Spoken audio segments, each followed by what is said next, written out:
안녕하세요. 깍시 인사드립니다. 이번 주 주식시장은 그야말로 변동성이 심한 장세를 띄었어요.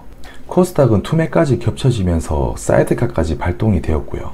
사이드카가 뭐냐에 대해서 잠시 말씀을 드리면, 사이드카는 주식 선물시장이 급등락하는 것을 막기 위해 현물 프로그램 매매 체결을 잠깐 늦추는 제도를 말하고요.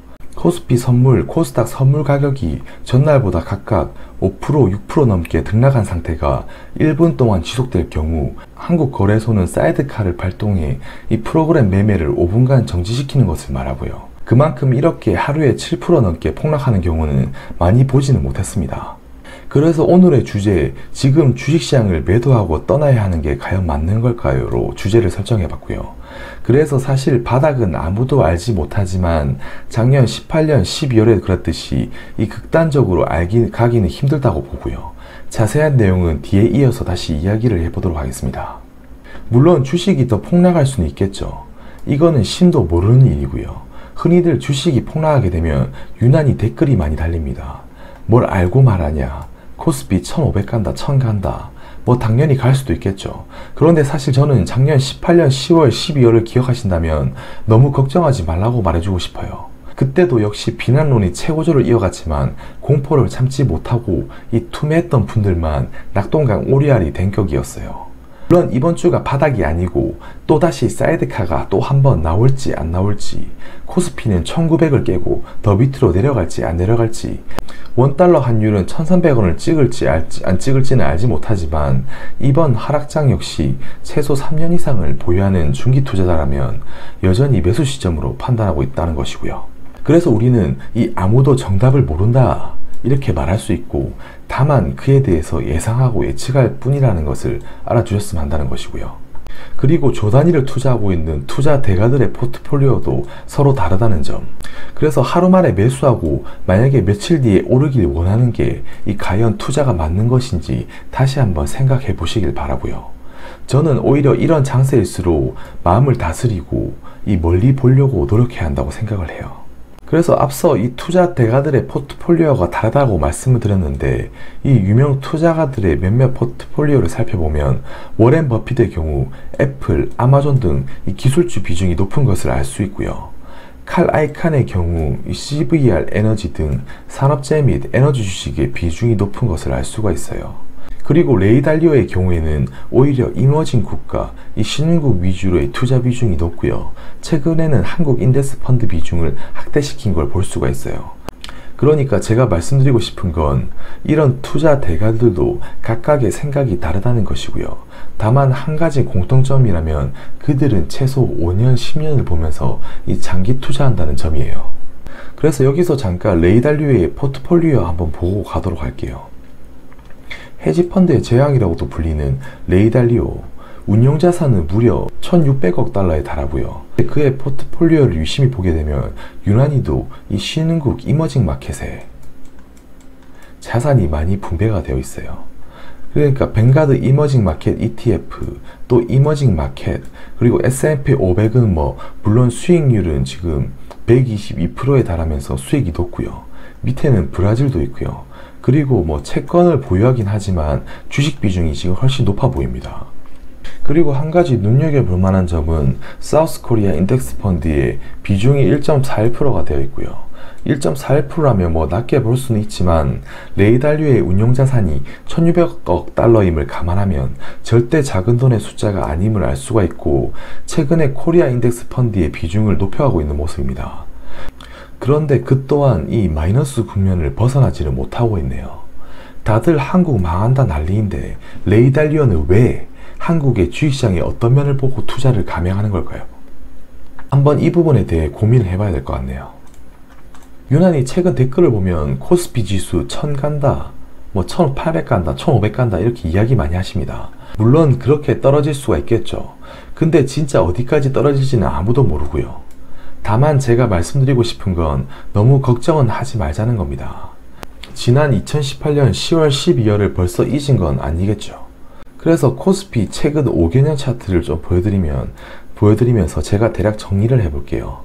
2016년에는 중국발 부채 위기와 금리 인상한다고 날릴 때도 어김없이 주가는 그 이후에 상승을 했고요. 이미 지나가면서 상승하게 되면 너무 비싸게 보여서 이 매수를 하지 못하게 됩니다. 그러다가 지수가 2600까지 이제 오르게 되니 이제는 지수가 3000까지 갈 수 있다면서 아주 긍정적인 소식만 연일 쏟아져요. 다시 그러다가 불과 얼마 안 돼서 2018년 이 10월 12월에는 코스피는 끝났다, 한국은 끝났다 그러면서 또다시 또 반등 추세를 이어서 2200선까지 이어지다가 현재는 다시 이 1900선까지 내려온 모습입니다. 다시 한번 말씀드리지만 1800선까지 내려올지 그 이하까지 내려갈지는 아무도 모른다고 했습니다.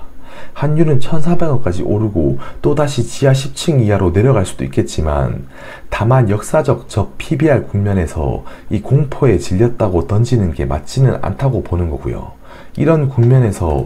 그래서 이런 국면에서 2년, 3년 이상 중장기적인 관점으로 매수하실 분들이라면 여전히 분할 매수해야 하는 영역이라는 겁니다. 그리고 왜 이 정도까지 떨어져야 했을까? 코스피보다는 사실 이 코스닥의 투매 심리가 이 가속화되었다고 볼 수가 있고요. 그러니까 바이오 주대의 폭락장인 셈이죠. 하락 추세인 업종과 덩달아 이 투매 추세가 이어졌고요. 사실 그런데 이런 바이오 제약 섹터는 그동안 실체가 없는 상태에서 너무 허상에 사로잡혀 이렇게 급상승한 경향이 있고요. 신라젠, 셀트리온 헬스케어, 메디톡스, HL벨 등 이 10배 이상 폭등을 했다가 그 버블이 꺼져가는 현상으로밖에, 그러니까 이렇게 제자리를 찾아가는 현상으로밖에 지금 생각이 들지 않고요. 그래서 이런 측면에서 보면 코스피의 경우 역사적인 저 PBR 수준이지만 아직도 코스닥은 좀 더 조정이 필요해 보이긴 합니다. 그런데 문제는 여전히 환율이죠. 원달러 환율이 1200을 넘어서 상승을 했고요. 위안화 역시도 마의 7위안을 돌파하면서 심리적인 경계선까지 무너집니다. 그만큼 국제적인 정세 분위기가 다시금 안 좋게 고조되었다고 볼 수가 있고요. 사실 올 초만 해도 이렇게 환율이 상승할 것이라고는 예측을 못했었어요. 장기적으로 달러의 이 약세 추세임에는 틀림이 없으나 또 다른 국제정세로 인해서 분위기로 인해서 원하는 단기적으로 어디까지 흘러갈지 예측이 안 되는 부분이고요. 지금 주식시장이 개판인 이유도 이 환율이 가장 큰 이유를 차지한다고 할 수가 있고요. 그래서 결국 만약에 환율이 상승하게 된다면 어떻게 해서든 주식시장에 긍정적인 효과를 보이기는 힘들어요. 또한 단기적으로 어디로까지 갈지는 전혀 예측할 수 없으나 정말 장기적으로 본다면 약달러 추세임에는 이 분명하다는 것이고요. 그 부분은 뒷장에서 세부적으로 이야기를 좀 해보도록 할게요. 우선 환율의 급등 배경에는 다시금 미중 무역 분쟁이 이 고조되었다는 게 크고요. 사실 한일 무역 분쟁보다는 미중 무역 분쟁이 그 영향이 크다고 할 수 있어요. 다만 이 미중 무역 분쟁은 이제 몇 년째 이야기가 나오다 보니 좀 무딘감도 있긴 합니다만 8월 초에 트럼프가 중국을 향해 추가 관세 10%를 시사하면서 다시금 불거지기 시작했고요. 이에 맞서 중국의 인민은행은 0.33% 절하 고시를 단행하면서 위안화 환율이 마의 7의 벽을 뚫게 됩니다. 그러니까 8월 5일자로 트럼프가 이런 환율의 위안화의 평가 절하를 보면서 중국을 환율 조작국으로 지정하기로 발표를 하기도 했었고요. 한 기사를 발췌해 읽어보면 최근 중국이 자국통화 가치를 떨어뜨리기 위한 구체적인 조치를 취했다면서 이 중국이 외환시장에서 지속적으로 이 큰 규모의 개입으로 통화가치 절하를 용이하게 해온 역사가 있다고 지적을 했고요. 환율 조작국 지정이 별거 아닌 것처럼 들릴 수가 있지만 미중 무역 협상을 떠나 환율이 그 주제로 바뀔 수가 있는, 그러니까 트럼프의 속내가 드러나기 시작했다고 볼 수가 있고요. 그럼 앞으로 위안화 절상이 앞으로 나타날까? 그 또 뒷장에서 얘기를 해보도록 할게요. 앞서도 말씀드렸죠. 장기적으로 달러 약세 추세는 분명하다. 다만 단기적으로 어디까지 오를지는 모르겠다. 만약 현재와 같이 위안화 평가 절하가 이어진다면 미국의 관세 폭격 효과가 줄어들 수밖에 없는 것이고요. 그래서 트럼프는 반드시 달러 약세를 시행해야만 해요. 이는 달리 말하면 이렇게 표출될 수가 있고요. 그 내용이 하나하나씩 시장에 또 표출되어 나오는 것 같습니다. 중국에 대한 환율 조작국 지정, 국채 발행 증가, 추가 금리 인하는 파월 의장을 압박하면서 내릴 심산으로 보이고요. 그리고 양적 완화 재개와 같은 조치도 취할 수 있는 부분이고, 그리고 현재 카드가 하나 나왔어요. 대차 대조표 축소 중단을 시사하면서 달러 약세 압박으로 작용할 수 있다는 것이고요. 그리고 트럼프가 원하는 것, 이전 영상에서도 한번 언급드렸었는데 저유가, 저금리, 이 저유가 저금리는 나름 현재 진행 중이라고 볼 수는 있는데 여전히 약달러는 지금 이루지 못하고 있고요.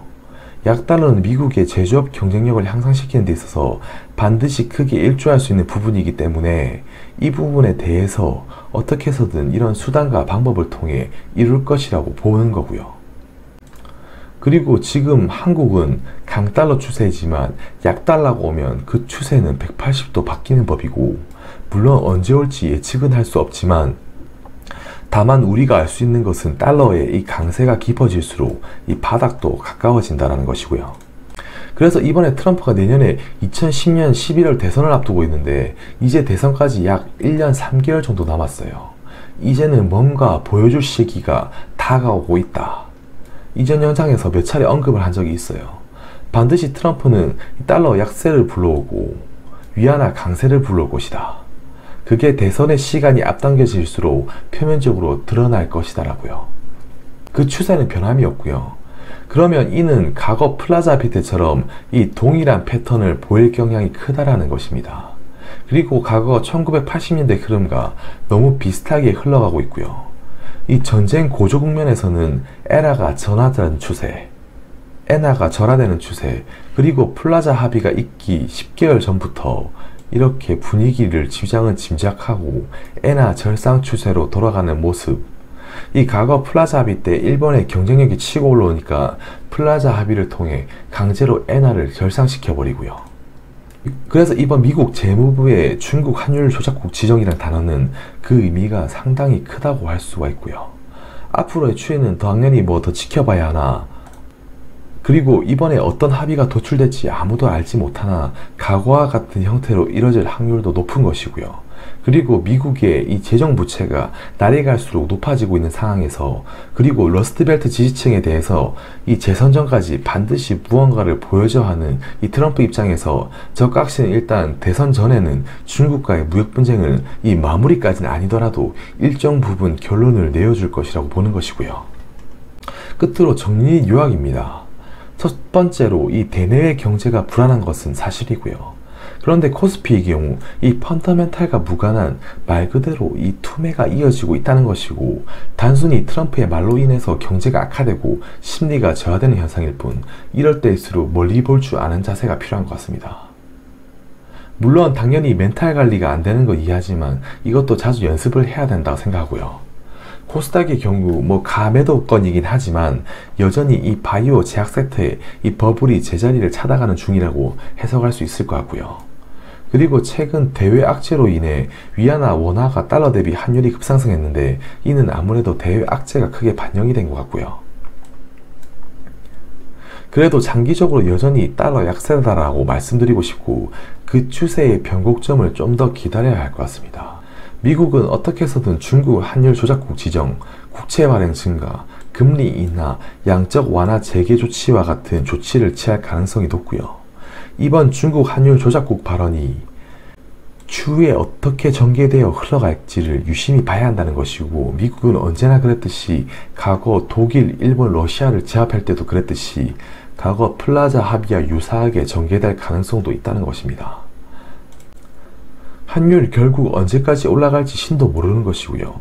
다만 올라갈수록 이 바닥에 가까워지고 있다는 것, 그리고 환율의 고점에 언제나 시군국의 지수들이 바닥이 가까워졌다는 점을 볼 때 여전히 장기 추세의 관점에서 분할 매수해야 하지 않나 생각이 드네요. 끝으로 구독과 좋아요 한번 부탁드리고요. 이번 명언은 레이 달리오가 한 말입니다. 거리에 피가 흥건할 때 투자하여 좋은 시기에 매도하는 것은 괜찮다. 오늘 영상은 여기까지입니다. 또 다음 시간에서 뵙도록 할게요.